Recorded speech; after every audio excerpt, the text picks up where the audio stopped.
According to former boxing champ Paulie Malignaggi, discussions are underway for a potential fight with sparring partner and bitter rival Conor McGregor. "I know Al Heyman's talking with Dana White," Malignaggi told Fight Hype. "I know they're speaking, so if they want the fight they'll make it. Dear God, let us hope they do not want the fight. Let us do more than hope. Let us offer up blood sacrifices to avoid this fate. Let us throw a virgin into a volcano and slaughter a goat on the first fine market day. Let us seize the property of those who would advocate for such a fight, then gather their belongings in the town square and set them ablaze.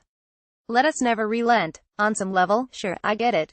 Malignaggi sniffs a payday. He has an image to maintain. He has a very personal grudge against McGregor that has at times drifted into restraining order territory.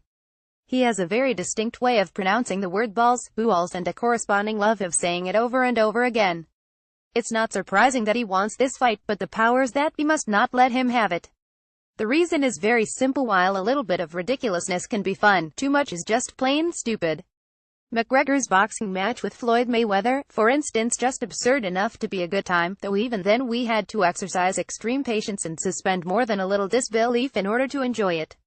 But another boxing match, especially against Malignaggi, all while his UFC lightweight title goes undefended, that's the point where McGregor would drift hopelessly into self-parody.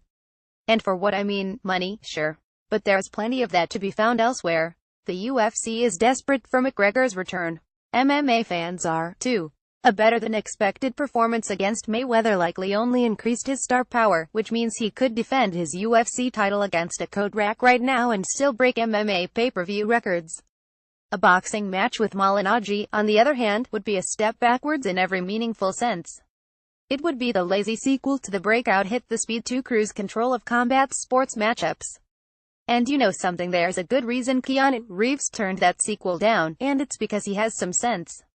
Back in the UFC there are a plethora of options for McGregor's next fight, ranging from the logical choices like Tony Ferguson and Khabib Nurmagomedov to the purely profit-driven possibilities like Nate Diaz or Georges St-Pierre. All of them would be better ideas than another stupid boxing match against a lesser draw who's been following McGregor around like a bad credit score ever since their fallout as sparring partners. Fighters and promoters want to make money. Fans want to have some fun. But we can do all those things without being idiots about it. The Blue Corner is McJunkie's official blog and is edited by Mike Bone.